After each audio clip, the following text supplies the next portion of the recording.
All right. Eddie's mission log. Number 3, 4. I think it's 3. I'm pretty sure it's 3.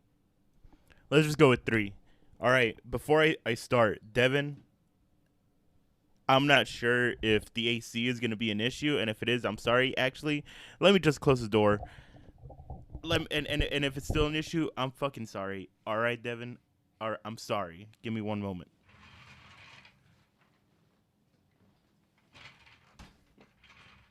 And we're back. All right. So in today in my mission log, it's still like always. It's still going to be something wrestling related. Maybe on my next mission log, I'm gonna be talking about why I love wrestling so much. I don't know. Today's episode, I had a different idea for, but I didn't decide to go with that idea. I decided to go with this idea that I'm about to talk about. So who knows? Maybe next week I'm gonna be talking about wrestling. Maybe next week I'm gonna be having a guest on. Who knows? But I'm starting to get more comfortable with this, just talking to a fucking screen instead of talking to another person. You know what? I have a few stuffed animals on my bed. I'm gonna be talking to them. I just need a face to talk to. So I'm gonna be talking to Sheldon. Say hi, Sheldon. I hope you guys heard that. All right, but whatever. I don't know how long this is gonna be. Maybe it's gonna be my longest episode. Maybe it's gonna be the shortest fucking episode since it's gonna be one topic. But let's get right to it. In the wrestling world, everyone knows the name Chris Benoit, and even if you're not in the wrestling world, you still could know the name Chris Benoit and the infamous story that surrounds that name and what happened and the whole events. And if you don't know, I'm gonna be talking about and educating you, and I don't know, but yeah, I'm gonna be talking about Chris Benoit and his case and what he did and why nobody in the wrestling world mentions that name and nobody in the WWE mentions that name anymore. He basically is erased from history, and let me get into that. Chris Benoit was considered one of the greatest technical wrestlers of all time. Maybe still is considered one of the greatest wrestlers of all time. Me personally, he is. I do not. You know what? I'm not gonna give my opinion till the end of the episode. After I lay out all the information. But yeah. So I'm gonna be talking about this about him, the case surrounding him, the unsettling facts, the horrific facts that surround him. So I'm mainly gonna be talking about Chris Benoit when he was in the WWE or WWF at the time. I'm not gonna be talking about his prior career when he was with WCW or when he was with New Japan Wrestling. I'm probably gonna mention like a little bit here and there, but mainly I'm gonna stick when he was with WWE. Um, so on January 31st, the year 2000, Chris Benoit, Eddie Guerrero, Dean Malenko, and Penny or Perry Saturn all debuted in the WWE for the first time on an episode of Monday Night Raw. They interfered in a match that involved the New Age Outlaws, and they took the wrestling world by storm. They formed a faction, and for those of you who don't know what faction means, a faction is basically a team. Them four formed a team called the Radicals. Sorry, I have a document opening. I kind of wrote down a script, but I'm going to be going off that script and kind of, freestyling it. I just mainly have it just so I can have all the facts straight. And even if I don't have the facts straight, I'm just gonna be mainly focusing on the main part. But whatever.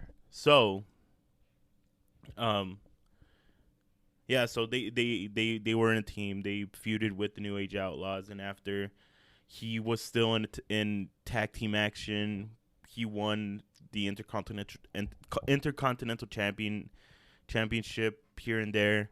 In 2002, he would team up with different wrestlers like Eddie Guerrero again and Kurt Angle.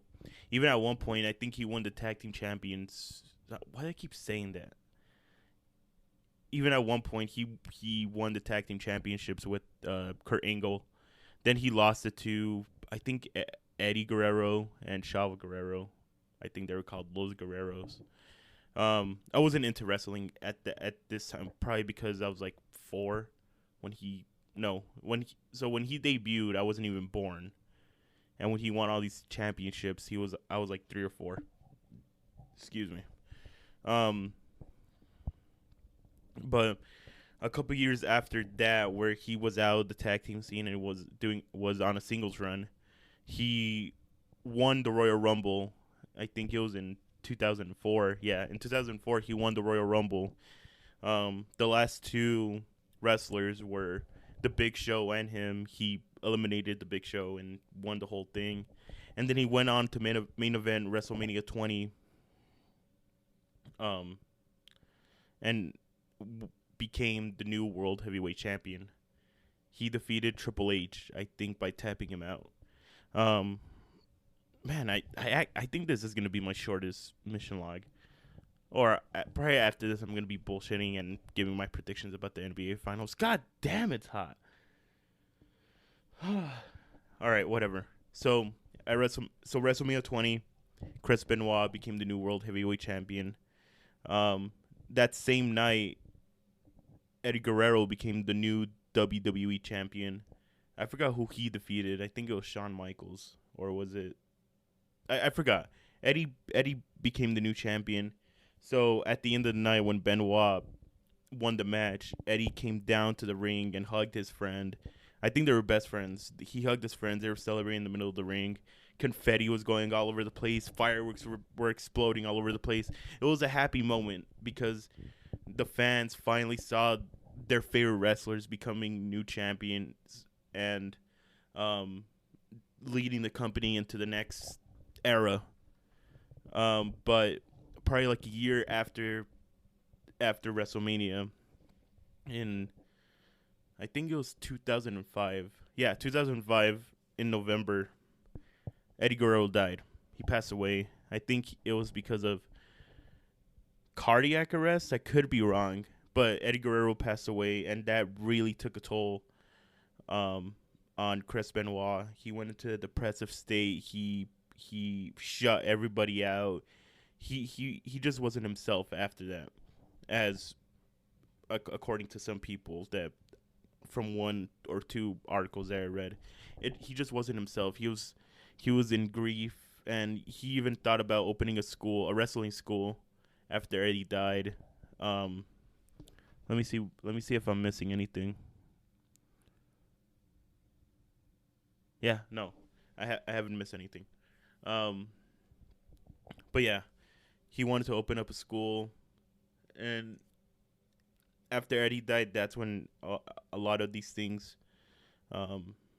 just came downhill and took a turn for the worst. So on the weekend of June 22nd in 2007, Chris Benoit decided to skip on a WWE event and went home without telling anybody. He just decided to go home for no reason at all. No one knew anything except for one person, and that was Chavo Guerrero, which is Eddie Guerrero's real life nephew. Hold on. I had to pause for a moment because I don't know if you can hear it, Devin, or the people listening, but there's planes passing by, so I had to pause and pick it back up. I was even on TikTok for a minute. But let's get back to it. So the only person that knew what was going on or thought was going on was Chavo. And he was talking to him on the phone, I think Saturday night, saying that Nancy, his wife, Benoit's wife, and his son were suffering from food poisoning. And while Chavo was talking to Chris, Chavo described Chris sounding off. Like, he didn't sound himself, especially when Benoit said, Chavo, I love you, and then hung up. So Chavo thought that was weird and everything. But what he didn't know is that the night prior, so Friday night, Chris Benoit killed his wife and his 7-year-old son that Friday night. Um, I should have added that. I'll probably Devin cut this part out. Devin, at the beginning of the episode. Hold on.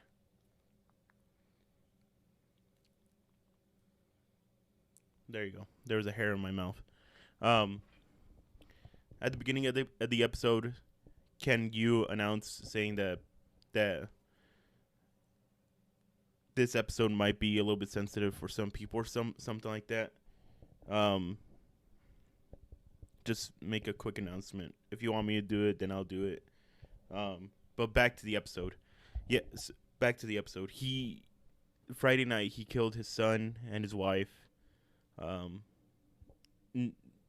And I know some people are gonna want to be curious and want to know how he killed them. And basically, he tied his wife's limbs together, put a cord around her neck, and pulled it. And then he went down to his son's room and drugged him by giving him a lot of Xanax. And then after, Chris Benoit killed himself. He hung himself. And actually, no. So Friday night he killed his family. Saturday he talked to Chavo. So on January 24th, 2007, Chris Benoit hung himself and died. I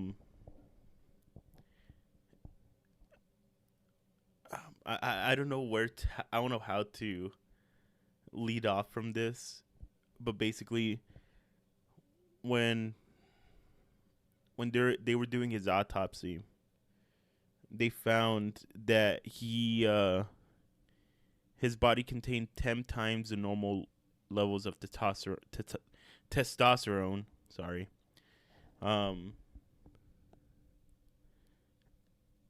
And it was an indication that he was abusing steroids.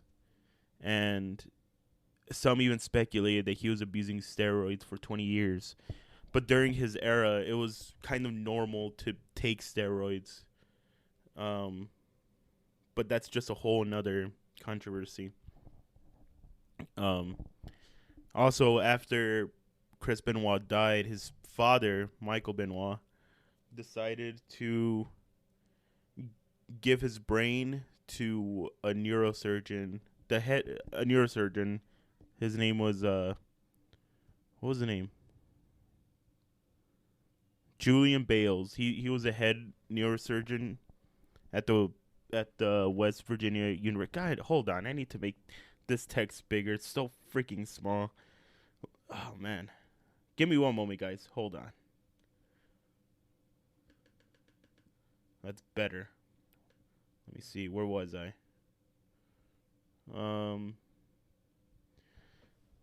Yeah. So Michael Benoit gave Julian Bales, his son's Chris Benoit's brain, and Julian Bales studied his brain, and he discovered that Chris Benoit had a brain of an 80-year-old suffering from Alzheimer's. And the reason for that is because throughout his whole wrestling career, Chris Benoit suffered numerous concussions, and it was mainly caused by chair shots to the head. Bale still doesn't know if all this brain damage caused Benoit to do what he did. He still doesn't have enough evidence, but it most likely was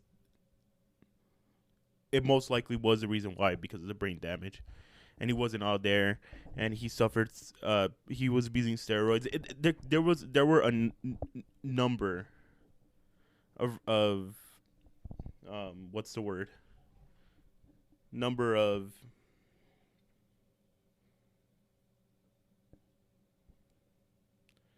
I can't think of the word, but there's a lot of things connecting to him suffering. I don't know, but moving forward, when the WWE first found out that Benoit and his family died or their bodies were found, they decided to gather up all the wrestlers and all the referees, all the staff, to the middle of the ring, and Vince, the owner of the WWE, said that Chris Benoit and his family were found dead. They were gonna be doing a tribute show. If anybody wanted to say their last goodbyes and show love, they could do so, record themselves. So they decided to make a whole show about Chris Benoit, showing his special moments and all these wrestlers saying goodbye. But they were still not aware that Chris Benoit was the reason why Nancy and Daniel, his wife and son, they were not aware that Chris killed them and then killed himself. They just thought that maybe someone broke in and killed them and all that.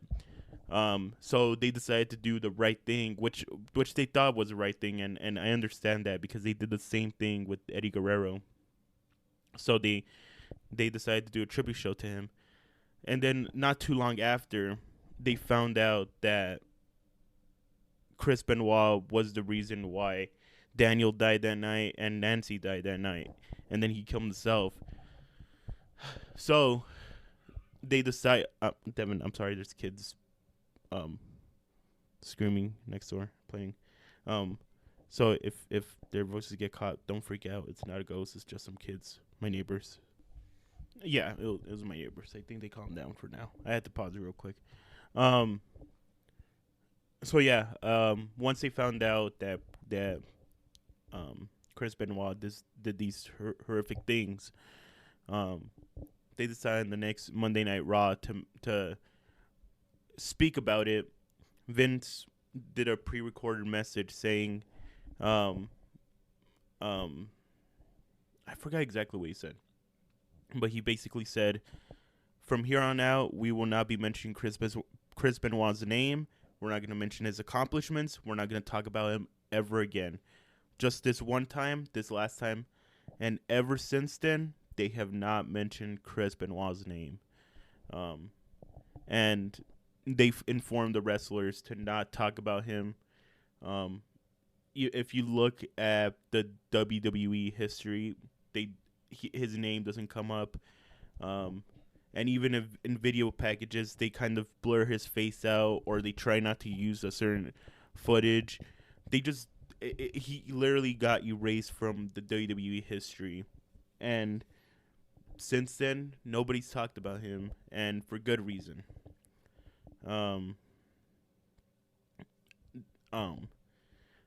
Some fans were even talking about how they should induct Chris Benoit into the Hall of Fame, and to those people who say they should put him in the Hall of Fame, excuse me, I say they're fucking stupid, because like Paul Heyman said, as a performer, I love him. He was amazing, but as a human being, fuck him. And literally, I don't know how you could have someone like him in the Hall of Fame. So I'm glad WWE decided to not mention his name at all. And yeah, you cannot find on like the official WWE website, you cannot find anything about him. Even though he main evented one of the WrestleManias, they still don't talk about it, and I don't know if they ever will. And if they decide to induct him into the Hall of Fame, it's a stupid idea, but if they do it, they do it. I personally think they should never do it. Damn, I actually went through this in 20 minutes. So it's kind of my normal mission log episode. Um, I feel like I sped through that real quick. Then again, there wasn't a lot of. I just wanted to get to the main point. I didn't want to stretch it out like a lot of other creators do. I just wanted to get the information, say it, and then spit it. Damn, I thought I was gonna go on for this because researching, it took me like an hour and a half researching all this information, getting refreshed on my memory. And I'm like, okay, I researched for an hour and a half. That means I'm probably gonna get like a 30-40 minute episode. But since I talk so fast, I just went through the information like it was my first time. I can't be cracking jokes. Not in this situation, not in this episode. I cannot be cracking jokes like that. I'm sorry. But yeah, I guess I'll end it here since it's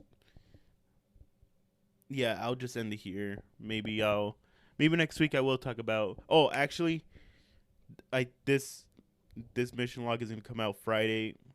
Um, it's still gonna be relevant.